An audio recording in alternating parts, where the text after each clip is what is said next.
Nous avançons tous dans la vie à la fois en tant que spectateurs et performeurs, nous engageant dans une danse complexe d'interactions sociales où beaucoup de non-dits restent, cachés derrière les rideaux de nos expressions et de nos gestes. Pourtant, chaque jour offre une scène où les vérités et les secrets sont subtilement révélés à ceux qui savent ou regarder. Il ne s'agit pas seulement de découvrir des tromperies, mais de comprendre le langage profond des mots non dits et la symphonie silencieuse des émotions cachées. Cet art de lire entre les lignes n'est pas seulement perspicace, c'est aussi un chemin vers des connexions plus profondes et une compréhension plus riche de la nature humaine. Aujourd'hui, nous allons décoder ensemble ce langage silencieux. En nous inspirant de l'ancienne sagesse du stoïcisme, nous explorerons comment voir non seulement les masques que les gens portent, mais aussi le moi authentique qu'ils dissimulent.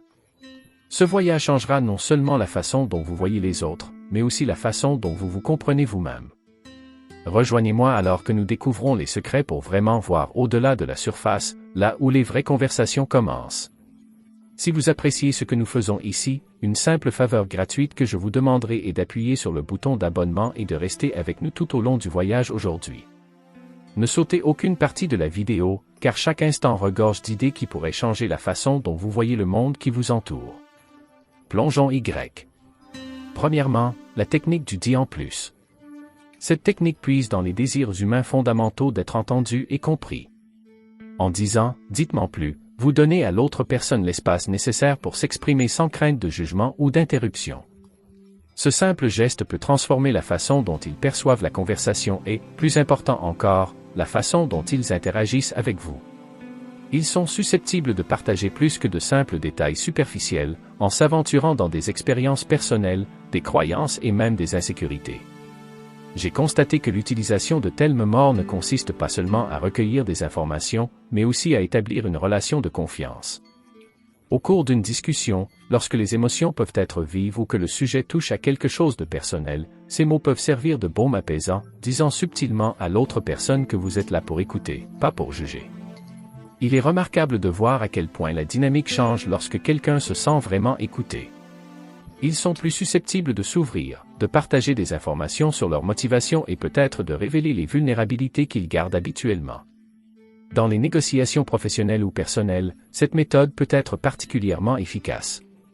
En incitant continuellement l'autre personne à élaborer, vous pouvez découvrir non seulement la base factuelle de sa position, mais aussi les fondements émotionnels et psychologiques qui sous-tendent ses arguments. En pratiquant cette technique, vous ne manipulez pas la conversation, mais vous ouvrez plutôt la porte à un véritable dialogue. C'est un exercice qui consiste à mettre de côté son propre ego et à s'engager véritablement avec l'essence d'une autre personne. C'est l'art de la conversation, de voir et d'entendre les gens tels qu'ils sont, et non tels que nous voulons qu'ils soient, et grâce à cette compréhension, favoriser des liens à la fois plus profonds et plus significatifs. 2. Observer le traitement des autres. Cette méthode est basée sur le principe que le vrai caractère n'est pas montré lorsqu'une personne sait qu'elle est évaluée, mais lorsqu'elle croit que ses actions n'ont aucune conséquence. Prenons l'exemple d'un collègue qui est tout sourire dans la salle du conseil, mais qui devient froid ou autoritaire dès qu'il sort. De tels changements de comportement peuvent vous donner un aperçu de leur véritable personnalité, qui peut être masquée par un vernis de professionnalisme ou de charme dans des circonstances habituelles. Ce qui rend cette observation puissante, ce n'est pas seulement ce qu'elle révèle sur la façon dont ils traitent les autres, mais ce qu'elle vous dit indirectement sur leur vision de soi, leur sécurité et leurs valeurs. Les personnes qui sont bien dans leur peau et qui ont un véritable respect pour les autres ont tendance à être cohérentes dans leurs interactions, quelles que soient les différences de statut social ou économique. Ils comprennent que chaque personne joue un rôle essentiel dans le tissu de la vie quotidienne et mérite respect et courtoisie. À l'inverse, une personne qui fluctue dans son traitement des autres en fonction de son rang social perçu peut être aux prises avec des insécurités personnelles ou un besoin d'affirmer sa domination là où elle le peut. Ce comportement est souvent un mécanisme de défense projetant une façade de force pour masquer des sentiments plus profonds d'inadéquation ou de vulnérabilité. En adoptant une position d'observation sans jugement, vous pouvez commencer à reconstituer une image plus complète du caractère de quelqu'un. Il ne s'agit pas de porter un jugement ou de former des préjugés, mais de recueillir des informations qui pourraient guider la façon dont vous interagissez avec eux. Cela pourrait affecter les décisions dans des domaines tels que la confiance, la collaboration et l'approfondissement des relations personnelles ou professionnelles. 3. Le passé comme prédicteur. Considérez ceci. Quelqu'un qui semble trop prudent ou réservé dans les relations n'est peut-être pas simplement timide par nature.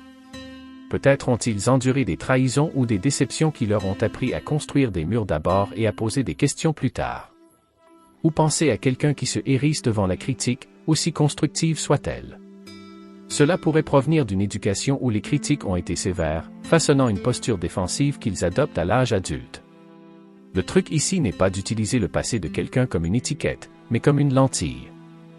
Il s'agit d'acquérir une compréhension plus riche et plus empathique de leurs actions et réactions. Cette compréhension n'excuse pas les comportements négatifs, mais elle éclaire ses origines, ce qui peut être crucial pour favoriser une meilleure communication et des interactions plus fluides. Par exemple, savoir que la tendance combative d'un collègue peut être un mécanisme défensif peut vous aider à aborder les conflits avec lui de manière plus constructive, en visant un dialogue qui rassure plutôt que de déclencher. De plus, reconnaître l'impact des expériences passées ne consiste pas seulement à prédire le comportement. C'est une question de compassion. Lorsque nous voyons les fils du passé de quelqu'un tissés dans son présent, nous pouvons nous identifier à lui avec plus de gentillesse et moins de jugement.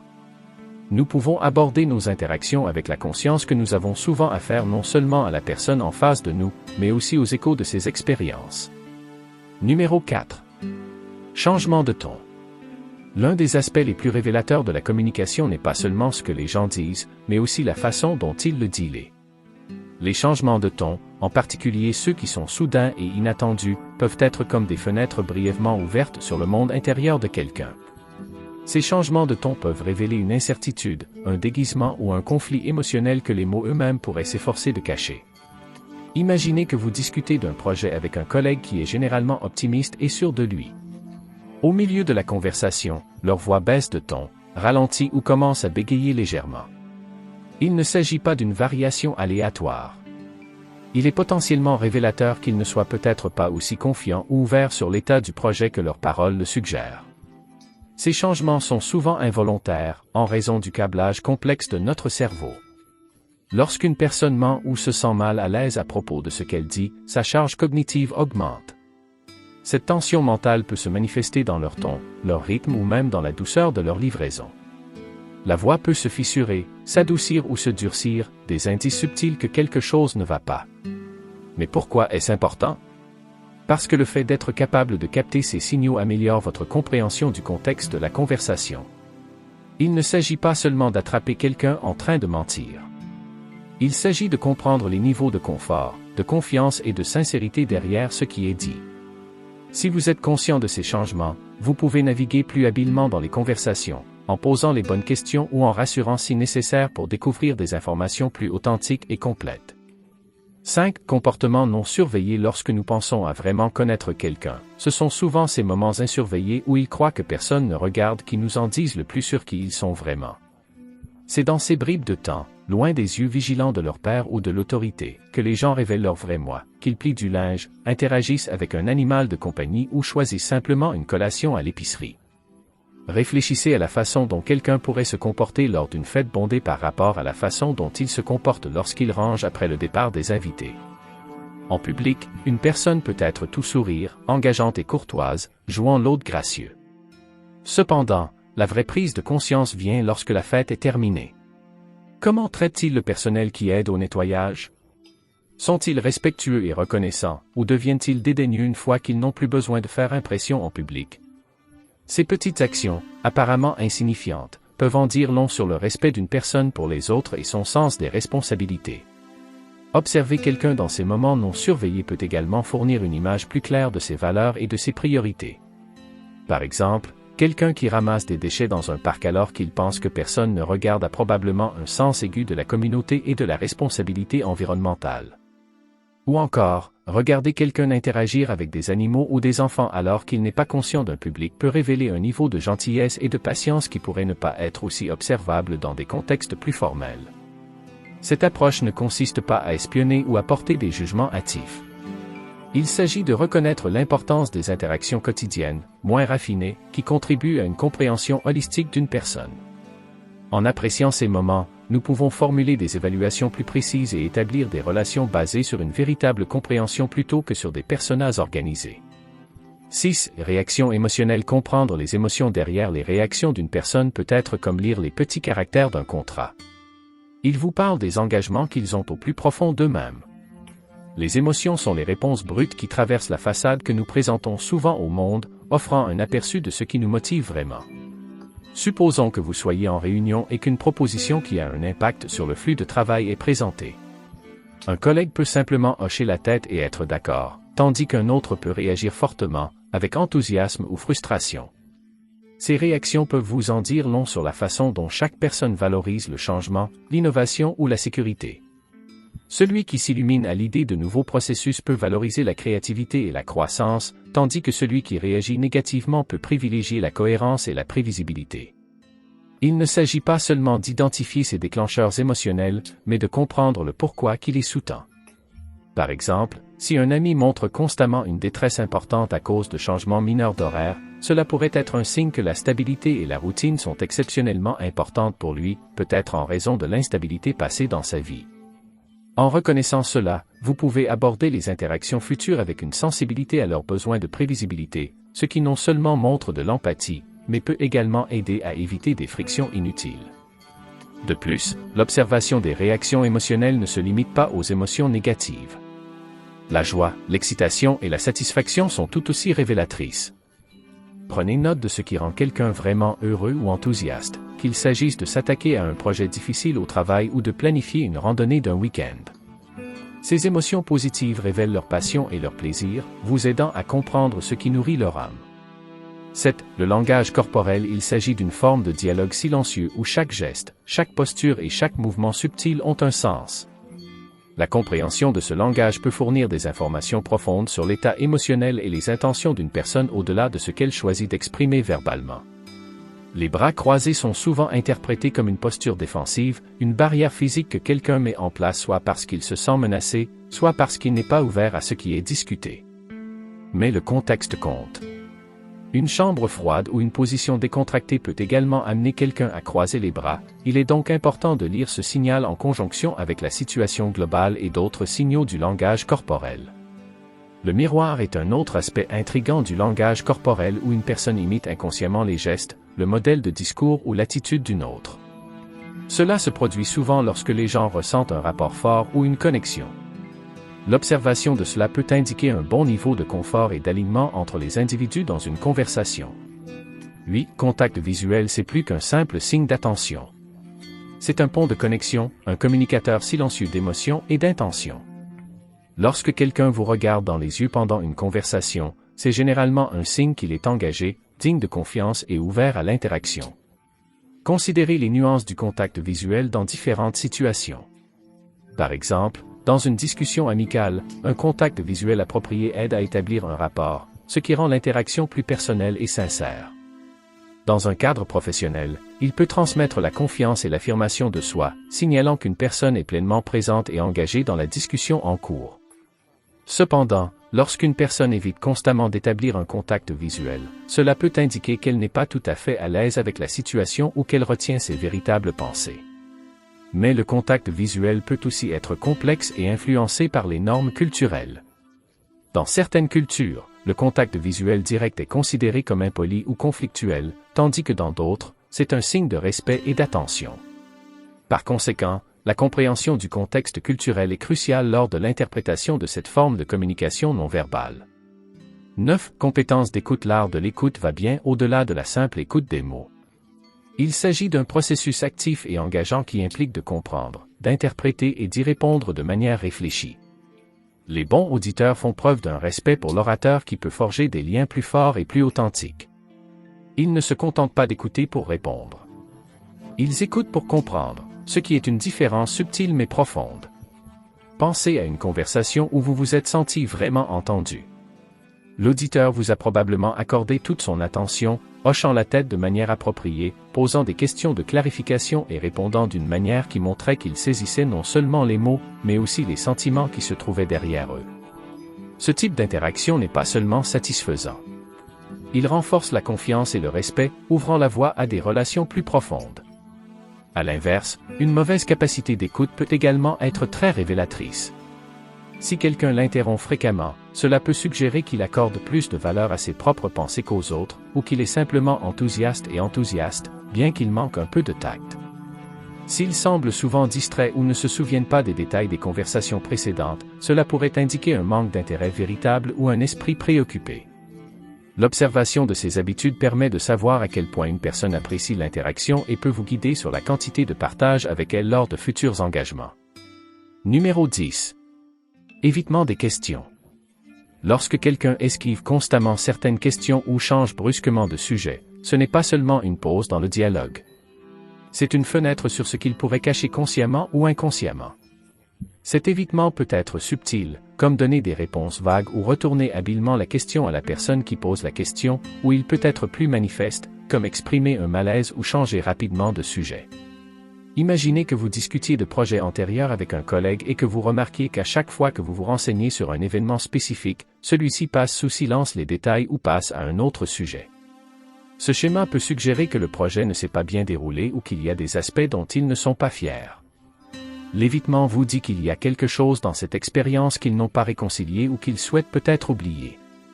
Cependant, il est important d'aborder l'interprétation de l'évitement des questions avec sensibilité. Les gens peuvent éviter les questions pour diverses raisons qui ne sont pas trompeuses. Par exemple, ils peuvent trouver le sujet personnellement douloureux ou ils peuvent protéger la vie privée de quelqu'un d'autre. Leur réticence pourrait également provenir de normes culturelles qui enseignent à éviter les conflits ou la confrontation directe. D'un autre côté, si vous êtes dans un scénario où la confiance et la transparence sont cruciales, comme dans une négociation ou une relation personnelle, il peut être essentiel de reconnaître quand quelqu'un esquive les questions. Il vous avertit de sonder doucement mais fermement, ou de réévaluer le niveau d'ouverture et de confiance dans cette relation. Numéro 11. Surjustification. Cette situation se produit lorsque quelqu'un fournit plus d'explications ou de détails que la situation ne le justifie, essayant apparemment de se persuader ou de se rassurer autant que son public. C'est comme regarder quelqu'un construire une forteresse autour d'une déclaration, la fortifier avec des couches de détails, souvent avant qu'une véritable contestation de sa revendication ne se présente. Cela peut être un signe révélateur qu'ils ne sont peut-être pas aussi confiants dans leur position qu'ils semblent l'être. La psychologie derrière la surjustification est liée au besoin d'assurance et au désir d'éviter la confrontation ou le doute. Lorsque les gens ne se sentent pas sûrs de leur position ou anticipent le scepticisme, ils peuvent charger préventivement leur réponse avec des informations excessives pour renforcer leur position ou pour éviter des questions potentielles. Cependant, il est crucial d'aborder les situations de surjustification avec empathie et ouverture. Tous ceux qui surjustifient ne sont pas trompeurs. Certaines personnes ont naturellement tendance à donner plus de détails en raison de leur style de communication, ou elles ont peut-être vécu dans des environnements où des explications approfondies étaient toujours nécessaires ou attendues. Dans les conversations, le fait de remarquer quand et comment quelqu'un utilise la surjustification peut guider la façon dont vous interagissez avec lui. C'est peut-être l'occasion de les rassurer sur le fait qu'ils n'ont pas besoin de faire leurs preuves de manière excessive, ce qui les aidera à prendre confiance. Ou cela pourrait être un signal pour vous de sonder plus profondément, en utilisant des questions douces pour découvrir toute l'histoire ou pour clarifier les vérités cachées sous les couches de leur justification. 12. Comportement défensif. Il s'agit d'un mécanisme de protection, protégeant non seulement contre les critiques potentielles, mais aussi contre l'exposition des vulnérabilités. Lorsque vous rencontrez quelqu'un qui répond de manière défensive à ce qui semble être des commentaires ou des questions bénins, cela peut être un moment révélateur, faisant allusion à des problèmes ou des sensibilités plus profondes. Le comportement défensif peut également faire surface de manière moins conflictuelle, comme quelqu'un qui rit d'une question sérieuse ou qui la détourne avec une blague. Bien que cela puisse sembler inoffensif, il peut s'agir d'une forme subtile de défense, protégeant l'individu d'avoir à s'engager dans un sujet qui le met mal à l'aise ou le rend vulnérable. Dans les relations personnelles, le comportement défensif peut être particulièrement révélateur. Par exemple, si un partenaire se met constamment sur la défensive lorsque certains sujets sont abordés, cela peut indiquer des problèmes non résolus ou des peurs cachées à propos de ces sujets.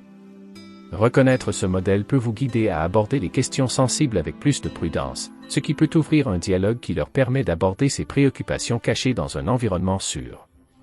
Cependant, l'interprétation d'un comportement défensif nécessite de la sensibilité et du contexte.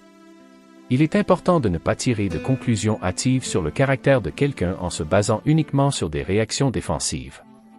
Au lieu de cela, utilisez ces observations comme point de départ pour une compréhension plus profonde. En remarquant quand et pourquoi les gens se mettent sur la défensive, vous pouvez mieux naviguer dans les conversations et les relations. vous pouvez adapter votre approche pour minimiser les menaces perçues, favorisant ainsi un environnement de communication plus ouvert et plus confiant.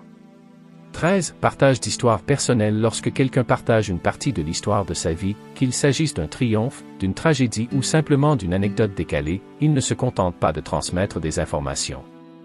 Ils offrent une partie d'eux-mêmes, tâtant le terrain de la confiance et de la connexion. Prenons l'exemple d'un moment où un collègue raconte une histoire de son enfance pendant une pause café. Cet acte fait plus que remplir le silence. Il sert de pont, réduisant la distance entre la simple connaissance et la véritable familiarité. À travers cette histoire, il cherche peut-être à renforcer les liens ou à trouver un terrain d'entente. C'est un indicateur subtil mais profond de leur volonté d'approfondir la relation. Les histoires personnelles ont souvent un poids émotionnel et peuvent révéler les valeurs, les priorités et les expériences du conteur. Par exemple, quelqu'un qui raconte des moments où il a surmonté des obstacles pourrait faire preuve de résilience et de détermination, en communiquant indirectement son approche des défis. Alternativement, une histoire remplie d'humour et de moments légers pourrait être une tentative d'apporter de la chaleur et de la joie dans l'interaction, renforçant ainsi les liens sociaux. Cependant, le contexte dans lequel ces histoires sont partagées est crucial. Lorsque les histoires sont partagées trop tôt ou ne semblent pas à leur place, elles peuvent servir à d'autres fins, comme manipuler les émotions ou détourner l'attention d'autres sujets. Il est important d'écouter non seulement le contenu des histoires, mais aussi d'observer le moment et le cadre dans lesquels elles sont partagées. Cela peut aider à discerner si le partage est une véritable tentative de connexion, ou peut-être un mouvement plus calculé conçu pour obtenir une réaction spécifique. Du côté de la réception, la façon dont on réagit à ces histoires peut affecter de manière significative la trajectoire de la relation. Montrer un intérêt sincère, poser des questions réfléchies et rendre l'appareil avec des histoires personnelles le cas échéant peut renforcer la confiance et le respect mutuel, encourageant un dialogue plus riche et plus réciproque. Numéro 14. Cohérence dans les histoires. Lorsque quelqu'un partage ses expériences, qu'il s'agisse d'événements passés, de réalisations ou de détails de sa vie personnelle, la façon dont ces histoires résistent au fil du temps peut vous en dire long sur son caractère et sa véracité.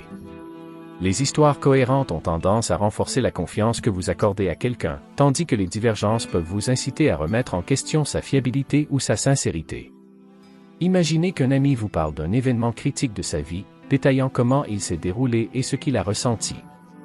La prochaine fois qu'il raconte la même histoire avec des différences significatives dans les détails clés ou les réponses émotionnelles, cela pourrait vous faire réfléchir. Ces changements sont-ils une évolution normale de leur perspective, ou suggèrent-ils que quelque chose a été embelli ou omis dans les récits précédents? Cela ne signifie pas que tout changement dans une histoire est un signal d'alarme. Les souvenirs peuvent changer, et les gens se souviennent souvent des choses différemment au fil du temps ou à mesure que leur compréhension d'un événement s'approfondit. Cependant, si les faits fondamentaux d'une histoire fluctuent fréquemment, cela peut indiquer que la personne adapte l'histoire en fonction du public ou du moment, ou peut-être qu'elle masque la vérité. Dans un cadre professionnel, la cohérence dans le récit des détails du projet ou des relations d'affaires joue un rôle essentiel dans l'établissement de la fiabilité d'une personne. Dans les relations personnelles, cela aide à établir et à maintenir la confiance. Prêter attention à la cohérence ne consiste pas à prendre quelqu'un en flagrant délit de mensonge, mais plutôt à comprendre à quel point son récit est fiable, ce qui peut influencer la confiance que vous lui accordez et à laquelle vous dépendez d'eux. Pour s'engager efficacement lorsque vous remarquez des incohérences, il peut être utile d'aborder le sujet avec curiosité plutôt qu'avec accusation. Posez des questions de clarification comme « La dernière fois que vous avez mentionné cela, je me souviens que vous avez dit X, pourriez-vous m'en dire plus à ce sujet ?» Cela leur donne non seulement l'occasion d'expliquer, mais leur permet aussi subtilement de savoir que vous êtes attentif et que vous appréciez la cohérence et la vérité. Numéro 15. Respect des limites. Lorsque quelqu'un reconnaît et respecte vos limites, cela indique qu'il apprécie votre confort, votre autonomie et votre individualité. Ce respect peut se manifester de diverses manières, qu'il s'agisse de demander la permission avant d'entrer dans l'espace personnel ou d'accepter un non sans aller plus loin. Le respect des limites s'étend également à des interactions plus subtiles. Par exemple, le fait de remarquer quand quelqu'un n'est pas à l'aise avec un sujet particulier et de changer de sujet sans qu'on lui le demande explicitement peut être un signe de grande intelligence émotionnelle et de respect. De même, dans les amitiés et les relations amoureuses, il est crucial de prêter attention et de respecter les limites du temps et des besoins émotionnels pour maintenir une connexion équilibrée et saine. Cependant, le respect des limites va au-delà du simple fait d'éviter l'inconfort. Il s'agit de créer un environnement sûr et confiant où toutes les parties se sentent comprises et valorisées. Ce respect favorise une communication ouverte, où les individus se sentent libres d'exprimer leurs besoins et leurs attentes sans craindre d'outrepasser ou de se venger. Si vous constatez que quelqu'un ne tient pas compte de vos limites, il peut être nécessaire de réévaluer la dynamique de cette relation. Communiquer clairement vos limites et observer comment elles sont respectées peut vous guider dans la décision de faire confiance et d'investir dans une relation. À l'inverse, être attentif au respect des limites des autres peut améliorer vos relations, faisant de vous un ami, un collègue ou un partenaire plus attentionné et plus fiable. Numéro 16. Réaction aux critiques. La façon dont une personne réagit à la critique sert souvent de miroir reflétant son concept de soi et sa résilience. Il ne s'agit pas seulement de savoir s'ils peuvent gérer les commentaires négatifs, mais aussi comment ils les utilisent pour leur croissance personnelle ou professionnelle. Observer la réaction d'une personne face à la critique peut vous donner un aperçu profond de sa personnalité et de sa capacité d'adaptation et d'amélioration. Imaginons un scénario dans un milieu de travail où un gestionnaire offre une rétroaction constructive à un employé. Si l'employé écoute attentivement, pose des questions éclaircissantes et discute des moyens de s'améliorer, il fait preuve d'une solide maturité et d'un engagement envers le développement personnel. Ce type de réponse renforce non seulement leur capacité professionnelle, mais renforce également la confiance et le respect dans leurs relations. À l'inverse, si un individu réagit à la même critique par le déni, des excuses ou même de l'agressivité, cela peut indiquer un ego fragile ou un manque d'ouverture à la croissance. Un tel comportement défensif peut étouffer la communication et la collaboration, créant ainsi un obstacle à l'apprentissage et au développement. Cela peut également tendre les relations, car les collègues et les dirigeants peuvent hésiter à offrir les commentaires nécessaires à l'avenir, ce qui limite le potentiel d'avancement et de réussite de l'individu. Il est important de reconnaître que tout le monde peut se sentir vulnérable face à la critique, et les premières réactions peuvent impliquer une certaine défensive. Cependant, la clé réside dans la rapidité avec laquelle une personne peut surmonter cet inconfort initial et transformer la critique en un dialogue constructif. Ceux qui y parviennent font preuve d'intelligence émotionnelle et d'un état d'esprit de croissance, des traits très appréciés dans des contextes personnels et professionnels. De plus, la capacité de gérer la critique avec grâce n'est pas innée. Il peut se développer au fil du temps. En pratiquant activement l'humilité et en recherchant des commentaires réguliers, les individus peuvent s'habituer et se sentir plus à l'aise avec les évaluations critiques. Cela améliore non seulement leur capacité à grandir à partir de ces expériences, mais encourage également une culture de communication ouverte et honnête autour d'eux. 17. Utilisation de l'humour. Lorsqu'il est utilisé habilement, l'humour peut créer une atmosphère de facilité et d'ouverture, encourageant des interactions plus franches et agréables. Cependant, le contexte dans lequel l'humour est utilisé et la façon dont il est reçu peuvent révéler des informations plus profondes sur la dynamique interpersonnelle et l'intelligence émotionnelle d'une personne. Pensez au moment où quelqu'un utilise l'humour lors d'une réunion stressante ou au milieu d'une conversation difficile. Si le moment et le contenu sont appropriés, cela peut détendre l'atmosphère et rendre la discussion plus accessible, montrant une conscience avisée de la dynamique sociale. Cette utilisation de l'humour peut démontrer la capacité d'une personne à naviguer dans des paysages émotionnels complexes et aider les autres à se sentir plus à l'aise pour s'exprimer. D'autre part, l'humour peut également servir de diversion utilisée pour esquiver des sujets inconfortables ou masquer des insécurités. Par exemple, si chaque fois qu'un sujet sérieux est abordé, qu'une personne fait une blague ou déplace la conversation vers un sujet plus léger, cela peut suggérer qu'elle est mal à l'aise avec la vulnérabilité ou des échanges émotionnels profonds. Bien que cela puisse aider à maintenir une harmonie superficielle, cela peut également entraver une véritable connexion et la résolution de problèmes dans les relations. De plus, le type d'humour qu'une personne emploie peut être révélateur. Le sarcasme, bien que souvent humoristique, peut parfois virer sur le territoire de l'agression passive, révélant subtilement le mécontentement ou la critique sans confrontation directe. En revanche, l'humour autodérisoire peut être un signe d'humilité et de conscience de soi, mais lorsqu'il est surutilisé, il peut également faire allusion à des problèmes sous-jacents d'estime de soi. Dans vos interactions, prêtez attention à la façon dont l'humour est utilisé peut guider la façon dont vous interagissez avec les autres. Si vous remarquez que quelqu'un utilise fréquemment l'humour pour détourner l'attention, il peut être utile de ramener doucement la conversation sur des questions plus substantielles une fois que le rire s'est calmé. À l'inverse, Si quelqu'un manie l'humour avec grâce et pertinence, la réciprocité peut améliorer votre relation et approfondir le lien. Numéro 18. La sincérité dans les excuses, c'est bien plus que des mots. C'est un témoignage du caractère d'une personne et de son engagement à réparer un tort. La sincérité des excuses peut profondément influencer la dynamique de toute relation, façonnant la confiance et le respect. Lorsqu'une personne présente des excuses, la profondeur de sa sincérité peut souvent être discernée non seulement dans ce qu'elle dit, mais aussi dans la façon dont elle dit-le et dans les actions qui s'ensuivent. Considérez les éléments d'excuse vraiment sincères. Cela commence par une reconnaissance claire de l'erreur ou du préjudice causé, sans excuse ni justification. L'individu assume l'entière responsabilité sans rejeter la faute sur les circonstances ou sur d'autres personnes. Ils expriment de véritables remords, non seulement pour les conséquences de leurs actes, mais aussi pour l'abus de confiance qui a pu en résulter.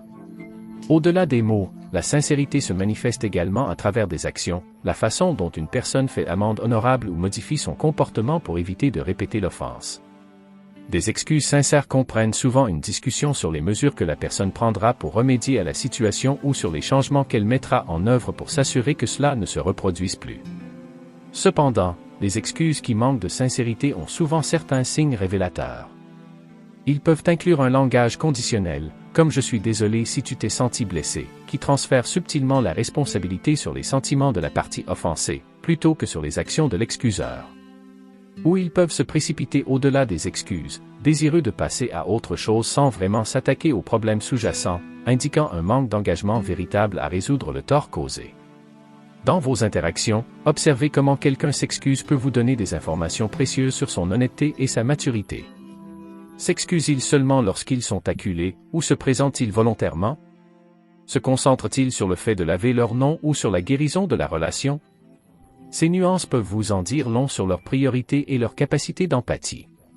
De plus, être témoin d'excuses sincères peut être un moment charnière dans une relation, conduisant souvent à une compréhension plus profonde et au renforcement des liens. Elle peut transformer le conflit en un catalyseur de croissance et de respect mutuel accru.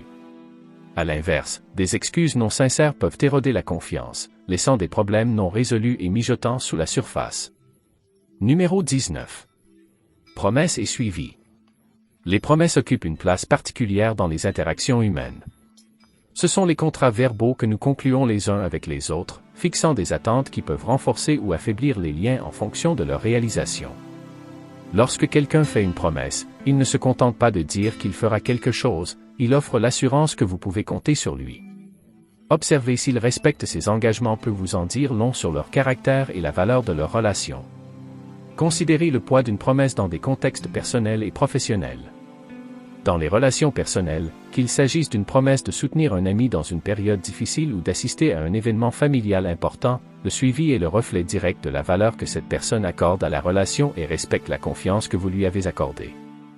Dans un cadre professionnel, le respect des promesses, qu'il s'agisse de respecter les délais ou les accords, est crucial pour maintenir la confiance, la crédibilité et le respect entre collègues et clients.